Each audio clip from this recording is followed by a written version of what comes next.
उत्तर प्रदेश के जिला गोंडा के भारतीय जनता पार्टी के जिला अध्यक्ष का एक वीडियो बहुत तेजी के साथ सोशल मीडिया पर वायरल हो रहा था। दरअसल वीडियो को देखकर ऐसा प्रतीत हो रहा था जैसे कि वो एक महिला को गले लगाने का प्रयास कर रहे हैं। और जैसे ये वीडियो वायरल होता है तब पक्ष विपक्ष या अलग अलग तरह के लोगों ने प्रतिक्रिया देना शुरू कर दिया।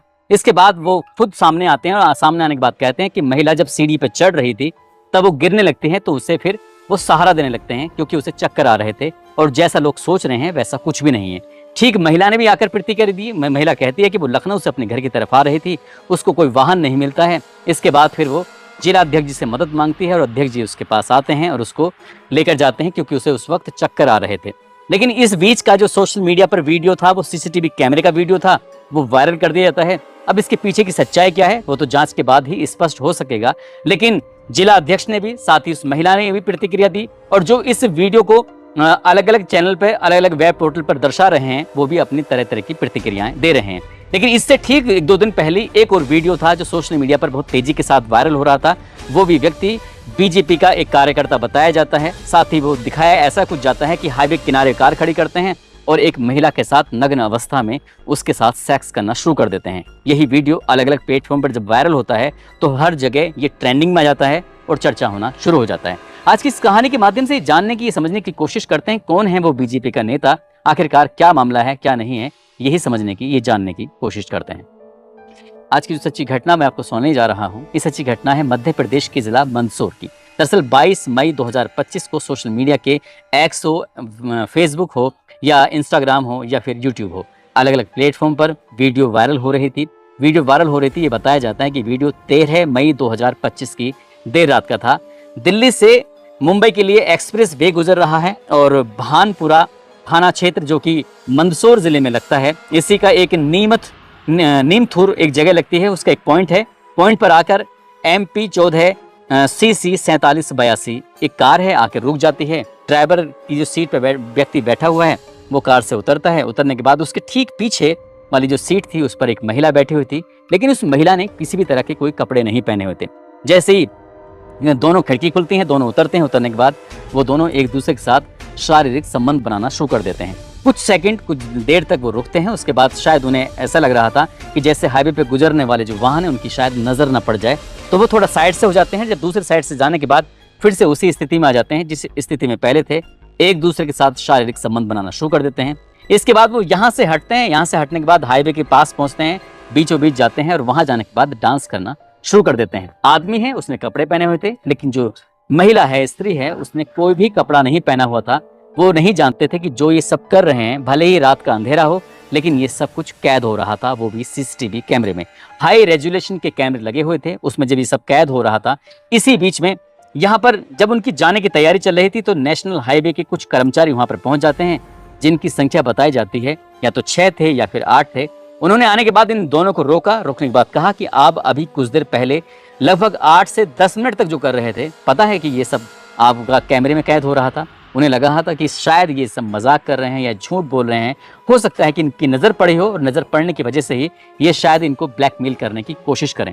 लेकिन इसी बीच में उन जो 6 या 8 व्यक्ति आए थे जो कि नेशनल हाईवे के कर्मचारी बताए जा रहे थे, उन्होंने किसी को फ़ोन करते हैं। वहाँ से एक वीडियो आता है और वो वीडियो जैसे आता है तो वो जो महिला होती है, वो जो पुरुष होता है, उन दोनों को दिखाया जाता है। इन दोनों ने जब अपना ही वीडियो देखा, साफ सुथरा वीडियो था, उनकी गाड़ी का नंबर भी आ रहा है, उनका चेहरा भी साफ दिखाई दे रहा है, तभी उनके पैरों तले जमीन खिसक जाती है। वो सोचने पर मजबूर हो जाते हैं कि ये जो सब कुछ किया था 8 से 10 मिनट तक, ये तो सब कुछ कैद हो चुका है, कैमरे में आ चुका है, अब कैसे बचेंगे। तभी उन्होंने उनकी रिक्वेस्ट करना शुरू कर दिया। उन्होंने कहा कि अगर किसी को ये पता चलेगा तो हमारी बहुत ज़्यादा बदनामी हो जाएगी, इसलिए जो भी हुआ है इस बात को यहीं ख़त्म कर दो। उस महिला ने भी और उस पुरुष ने भी उन्हें समझाने की कोशिश की, लेकिन जब बात समझाने वाली आती है तभी वो कहते हैं कि ठीक है, कुछ पैसे खर्च करने पड़ेंगे। अब यहाँ पर सौदेबाजी शुरू हो जाती है। ऐसा बताया जाता है कि लगभग 1 लाख रुपए की डिमांड की गई थी, लेकिन उस व्यक्ति की जेब में सिर्फ 20,000 रुपए थे। लेकिन बात 1 लाख रुपए की थी, इसलिए 20,000 में बात बन नहीं पा रही थी। आखिरकार जब बात नहीं बन पा रही थी तो 20,000 रुपए तो दे दिए जाते हैं। ये कहते हो कि बाकी पैसे बाद में दे दिए जाएंगे।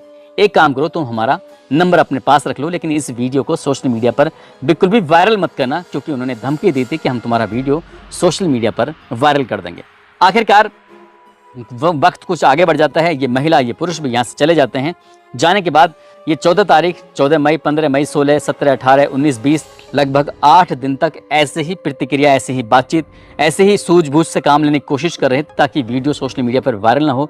लेकिन अंततः इनके जो सौदा था इसलिए निपटता, क्योंकि जो व्यक्ति होता है उसने कहा था कि ये वीडियो आपको डिलीट करना पड़ेगा। लेकिन ये वीडियो डिलीट करने की उन लोगों में पावर नहीं थी, उन कर्मचारियों में पावर नहीं थी, क्योंकि नेशनल हाईवे जो NHAI का सेंट्रल सर्वर है, ये वीडियो वहां तक था, क्योंकि वहां तक वो वीडियो वायरल नहीं कर सकते थे, उसे डिलीट नहीं कर सकते थे। लेकिन उन्होंने कहा कि हम आपका वीडियो बिल्कुल भी वायरल नहीं करेंगे, हम आपको कोई भी नुकसान नहीं पहुंचाएंगे अगर बात पैसे पे सेटलमेंट हो जाता है। तो पैसे पे सेटलमेंट होता नहीं है। आखिरकार 21 मई 2025 को पहले तो स्क्रीनशॉट, साथ ही उसके बाद फिर वीडियो अलग अलग प्लेटफॉर्म पर वायरल होना शुरू हो जाता है। लेकिन 22 मई 2025 को वो इतना वायरल हो जाता है कि एक्स जैसे प्लेटफॉर्म पर वो ट्रेंडिंग में जाता है और वो 19वें नंबर पर ट्रेंड कर रहा था। इसके बाद फिर लोगों ने ये पता करने की कोशिश की क्या मामला है क्या नहीं, तो ये पता चलता है कि इस व्यक्ति का नाम होता है मनोहर लाल धाकड़, और मनोहर लाल धाकड़ की जो पत्नी है वो मंदसौर जिले के वार्ड नंबर 8 के जिला पंचायत सदस्य होती है, जिसने भारतीय जनता पार्टी से टिकट लिया था। और इस व्यक्ति का भी फोटो वायरल होना शुरू हो जाता है। दरअसल इसने बीजेपी का पटका पहना हुआ था और उस पटके के साथ इसका फोटो वायरल हो रहा था। अब लोगों ने एक फोटो जिसमें बीजेपी का पटका इस व्यक्ति ने पहना हुआ है, साथ ही वो नेशनल हाईवे पर जो इन्होंने कृत्य किया था, बेहद आपत्तिजनक स्थिति में खड़े हुए थे, जो सेक्स कर रहे थे या गंदी हरकतें कर रहे थे, वो सब लगाकर जब वायरल हो रहा था तब पूरे देश भर में इस घटना को लेकर चर्चा होना शुरू हो जाती है।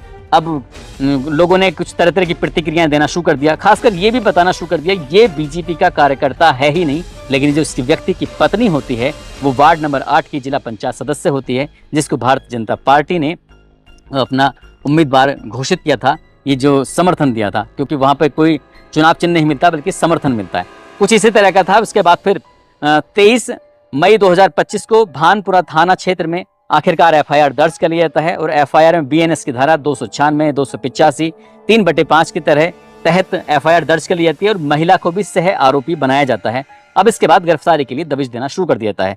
मनोहर लाल के लिए लगातार दबिशें दी जा रही थी, गिरफ्तार करने की कोशिश की जा रही थी, लेकिन वो 25 मई 2025 को आखिरकार खुद ही जाकर थाने में सरेंडर कर देते हैं और कहते हैं कि जो भी हुआ है बहुत गलत हुआ है, बहुत ज्यादा आत्मग्लानि हो रही है। अब इस महिला के बारे में सोशल मीडिया पर ये चलने लगता है कि ये महिला बताई जाती है कि ये सरकारी विद्यालय की शिक्षिका होती है, शायद इसको अपना ट्रांसफर कराना था, तबादला कराना था, इसलिए वो नेताजी के संपर्क में थी। अब नेताजी ने शायद उस बात का फायदा उठाने की कोशिश की, या हो सकता है कि राजनीतिक कोई लाभ दिलाने के लिए हो सकता है महिला ने किस तरह का कोई कॉम्प्रोमाइज किया हो। लेकिन जो भी होगा वो पुलिस की जांच के बाद ही स्पष्ट हो सकेगा। वो महिला शिक्षिका है या नहीं है ये भी जांच के बाद स्पष्ट हो सकेगा, लेकिन महिला को सह आरोपी बनाया गया है। अब इसके बाद जो ये व्यक्ति होता है, नेताजी होते हैं, नेताजी को गरोठ एक जेल है वहां पर भेज दिया जाता है और साथ ही जो उस जगह पर फिर से लेके जाते हैं, वो सीन को रिक्रिएट किया जाता है ये देखने के लिए क्या था क्या नहीं। और साथ ही जो गाड़ी होती है, जिस गाड़ी में बैठकर ये सब आए थे, उसके बाद उस गाड़ी को भी जब्त कर लिया जाता है, पुलिस ने अपने कब्जे में ले लेती है और इस महिला को गिरफ्तार करने की कोशिश की जा रही है। लेकिन जिन्होंने वीडियो वायरल किया था उसके लिए NHAI जो अथॉरिटी होती है उससे इसकी पूरी जानकारी मांगी कि उस दिन कंट्रोल रूम के अंदर कितने कर्मचारी थे, तो ये जानकारी दे दी जाती है कि 3 कर्मचारी उस वक्त मौके पर मौजूद थे जिन्होंने इस वीडियो को वायरल किया था। उनको सेवा से बिल्कुल बर्खास्त कर दिया गया है और बाकी अन्य लोगों की भी लिस्ट पुलिस को सौंप दी गई है। फिलहाल पुलिस इस मामले की जांच पड़ताल में जुटी है और जो भी इसमें दोषी होगा उनके खिलाफ कार्रवाई करने की बात कर रही है। लेकिन जिस तरह से वो नेताजी का मामला, नेताजी का नाम सामने आता है, उससे पूरे देश भर में उनकी थू-थू हो जाती है, लोग तरह तरह की प्रतिक्रियाएं देना शुरू कर देते हैं। दोस्तों, इस पूरे घटनाक्रम को सुनाने का उद्देश्य किसी को परेशान करना नहीं है, किसी का दिल दुखाना नहीं है, बल्कि आपको जागरूक करना है, आपको सचेत करना है। जिस तरह से नेताजी ने उस अपनी महिला मित्र के साथ ये सब किया, वो CCTV कैमरे में कैद हो चुका था और जैसे जैसे वक्त आगे बढ़ रहा है वैसे वैसे टेक्नोलॉजी का दौर है। अब ऐसी कोई जगह नहीं बची है जहां पर शायद कैमरे की पहुंच ना पहुंची हो। खासकर जब एक्सप्रेस वे की बात कर रहे हो तो वहां तो कम से कम 2-2, 3-3 किलोमीटर दूर तक का भी वो कैद कर लेते हैं। और उनकी जो कैमरे की कुछ इस तरह की टेक्नोलॉजी होती है कि कंट्रोल रूम के अंदर से बैठे बैठे किसी भी चीज़ को बहुत पास में से भी देख सकते हैं और बहुत दूर भी उसे कर सकते हैं। दोस्तों, जाते जाते